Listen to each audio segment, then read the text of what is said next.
Bonjour et bienvenue au Tremplin pour organistes, présenté par le Collège royal canadien des organistes.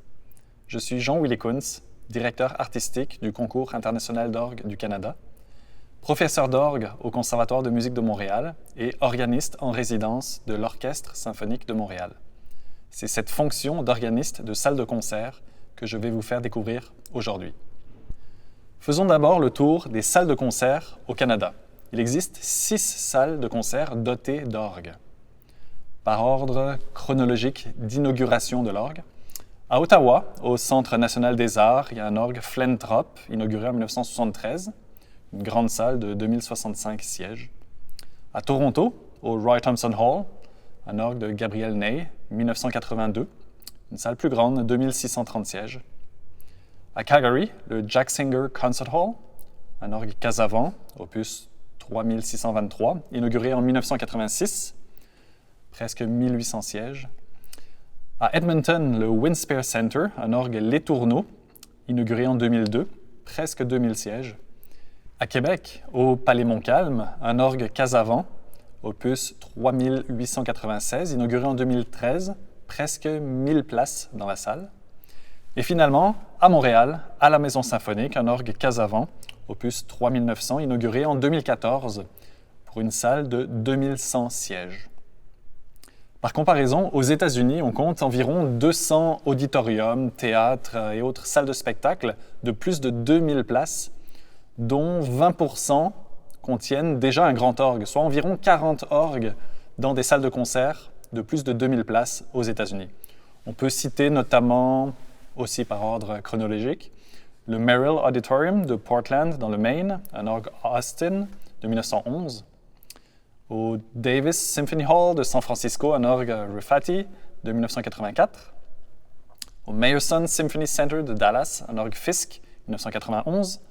Au Walt Disney Hall de Los Angeles, un orgue Rosales, 2004. Au Kimmel Center de Philadelphie, un Dobson de 2006. Au Kaufman Center de Kansas City, un orgue Casavant, opus 3875, inauguré en 2011. Également au John F. Kennedy Center de Washington, un Casavant de 2012. Ailleurs dans le monde, on trouve de nombreuses autres salles de concert avec un orgue, notamment la Philharmonie de Paris, la Elbphilharmonie de Hambourg, le MUPA de Budapest, le Victoria Hall de Genève, le Beaux-Arts, le Palais des Beaux-Arts de Bruxelles, le Royal Albert Hall de Londres, le Town Hall de Sydney, le NCPA de Beijing et bien d'autres salles.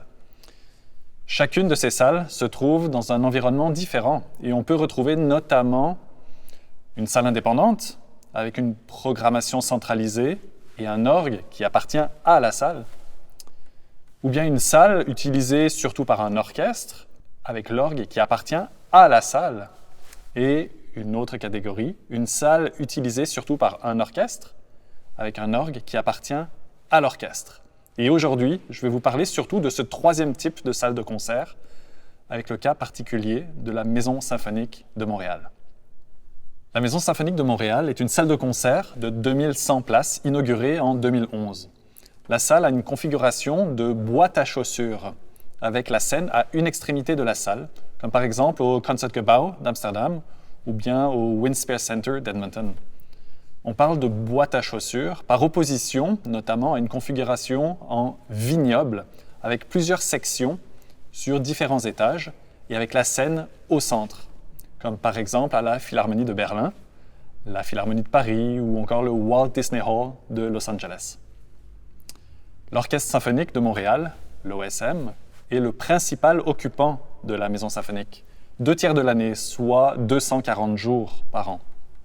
Le reste de l'année, d'autres orchestres ou organisations occupent la salle, également pour des festivals l'été. Le grand orgue Pierre Béhic, qui est l'orgue Casavant opus 3900, a été inauguré le 28 mai 2014. L'orgue appartient à l'OSM. Il a été offert à l'OSM par Jacqueline Desmarais, qui a fait un don de 5 millions de dollars. L'orgue est nommé en l'honneur de Pierre Béhic, qui était le fondateur et premier directeur général de l'OSM. L'orgue possède 4 claviers, 83 jeux, 116 rangs, 6489 tuyaux, 2 consoles, une console mécanique et une console électrique. Dans le cas particulier de Montréal qui nous intéresse aujourd'hui, il n'y a pas une seule définition de l'organiste de salle de concert, mais plutôt 2.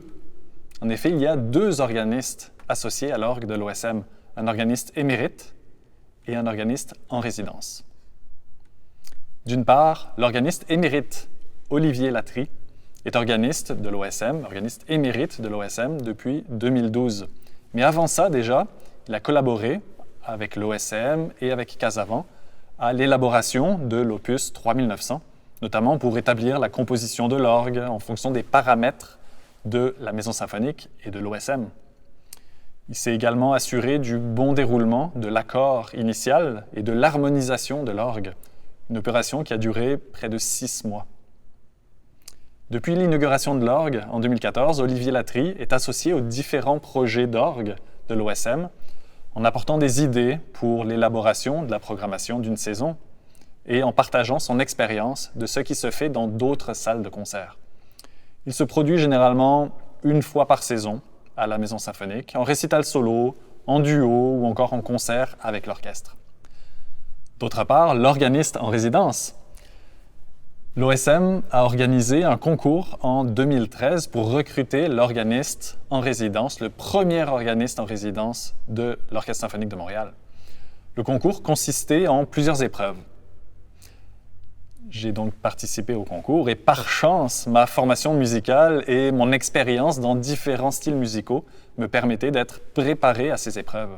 Il y avait notamment un entretien avec des personnalités du monde de l'orgue, dont Olivier Latry, et des membres de l'administration de l'OSM pour discuter notamment de vision artistique et de la place de l'orgue dans la culture d'aujourd'hui. Il fallait également interpréter du répertoire pour orgue solo en commentant chaque pièce. Et puisque l'orgue de l'OSM n'était pas encore construit en 2013, cette épreuve a eu lieu ici même à l'église Saint-Jean-Baptiste. Ensuite, il y avait un concerto de Handel avec un ensemble de chambres à la Maison symphonique, cette fois-ci, sur un orgue positif, encore une fois, car le grand orgue n'était pas encore installé. Et puis une pièce contemporaine composée pour l'occasion, pour orgue positif et ensemble de chambres. Et finalement, une pièce baroque sous la forme d'un déchiffrage de basse continue avec violon solo. Toutes les épreuves instrumentales étaient ouvertes au public, ce qui a véritablement suscité l'intérêt d'un grand nombre de personnes. Depuis 2013, donc, après avoir réussi le concours de recrutement, je suis employé de l'administration de l'OSM et je fais partie du secteur artistique, où je travaille notamment à la programmation des concerts d'orgue. Je travaille en lien étroit avec la directrice ou le directeur de la programmation générale de l'OSM. Je propose des projets et des artistes qui feront rayonner l'orgue, qui renouvelleront le regard du public envers notre instrument. Des projets aussi qui sont pertinents et qui s'insèrent de façon cohérente dans l'ensemble de la programmation de l'OSM. Le concours de recrutement a eu lieu plus d'1 an avant l'inauguration de l'orgue, car, on en reparlera plus tard, les décisions artistiques, le choix des artistes, le choix des programmes, sont prises au moins 1 an à l'avance. J'ai donc commencé à travailler en mars 2013, soit 14 mois avant l'inauguration de l'orgue en mai 2014. Parallèlement au travail d'administration, je joue également avec l'orchestre, par exemple en concerto ou bien pour faire de la basse continue à l'orgue positif, ainsi qu'en solo. Cette première vidéo vous a présenté un panorama des salles de concert dans le monde, avec le cas particulier de la Maison symphonique de Montréal. Restez avec nous pour la prochaine vidéo, je vous parlerai de mon travail d'organiste en résidence.